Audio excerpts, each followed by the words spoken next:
નમસ્કાર ખેડૂત મિત્રો, આપ જોઈ રહ્યા છો કૃષિને લગતા મહત્વના સમાચાર તરફ નજર ફેરવીએ તે પહેલા વિડીયોને લાઇક અને ચેનલને સબસ્ક્રાઇબ કરવાનું ભૂલતા નહીં। રાજ્યના વાતાવરણને લઈ હવામાન વિભાગે નવી આગાહી કરી છે। હવામાન વિભાગની આગાહી મુજબ આગામી 3 દિવસ ગરમી યથાવત રહેશે, જ્યારે 3 દિવસ બાદ તાપમાન ઘટવાની શક્યતાઓ દર્શાવવામાં આવી છે।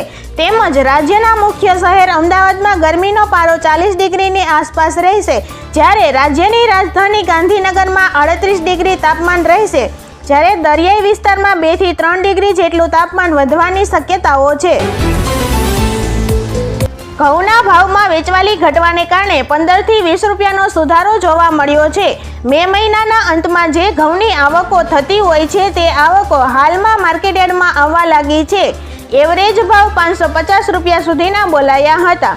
ઉનાળુ બાજરીની નવી આવકો શરૂ થતાં 530 રૂપિયા સુધીના ઊંચા ભાવ। ધાણાના વાયદામાં બીજા દિવસે ભાવમાં ઘટાડો, આજે સૌથી ઊંચો ભાવ 1851 રૂપિયા। જીરુની બજારમાં ભાવો સ્થિર। જીરુના ભાવની એવરેજ સપાટી 4250 રૂપિયા પર છે।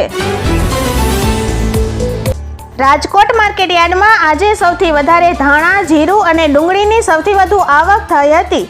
આજે રાજકોટ માર્કેટયાર્ડમાં 4400 ક્વિન્ટલ ડુંગળીની આવક થઈ હતી। ડુંગળીના ભાવ 110 રૂપિયાથી 311 રૂપિયા સુધીના મળ્યા હતા।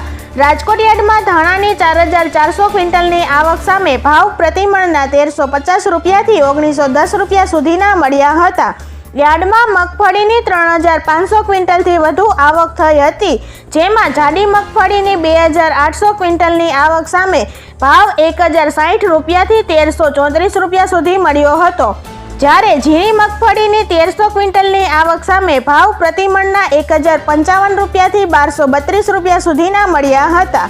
માર્કેટયાર્ડમાં આજે સૌથી વધારે બટાકાની આવક થઈ હતી, જેના ભાવ ખેડૂતોને 200 રૂપિયાથી 340 રૂપિયા સુધીના મળ્યા હતા। તેમજ 3000 ક્વિન્ટલ બટાકાની આવક થઈ હતી। કેન્દ્ર સરકારની મોટી જાહેરાત। સરકારે ચૂંટણી પહેલા ખેડૂતો માટે મોટી જાહેરાત કરી છે। સરકાર ખરીફ વાવણી નિમિત્તે ખેડૂતોને ખાતર પર મોટી સબસિડી આપશે। ગુરુવારે કેબિનેટની બેઠકમાં આ માટે 24,420 કરોડ રૂપિયાના બજેટને પણ મંજૂરી આપવામાં આવી હતી। સરકારનું કહેવું છે કે ખેડૂતો દ્વારા ઉપયોગમાં લેવાતું મુખ્ય ખાતર DAP 1350 રૂપિયા પ્રતિ ક્વિન્ટલના ભાવે મળતું રહેશે। 1 એપ્રિલથી 30 સપ્ટેમ્બર સુધી PNK ખાતરો પર સબસિડી ઉપલબ્ધ રહેશે। ખેડૂતોને સલાહ આપતા પરેશ ગોસ્વામી કહે છે કે જે ખેડૂતો પાસે પાણીની વ્યવસ્થા છે અને ઓરવીને વાવેતર કરવા માંગે છે તેમણે હાલ ઉતાવળ કરવાની જરૂર નથી। તમારે ઓરવીને વાવેતર કરવું હોય તો 20 મે પહેલા ન કરવાની સલાહ છે। 20 મે પછી ખેડૂતો ઓરવીને વાવેતર કરશે તો તે સૌથી યોગ્ય રહેશે અને યોગ્ય હવામાન મળતા સારું ઉત્પાદન લઈ શકાશે। આભાર ખેડૂત મિત્રો, જય જવાન જય કિસાન।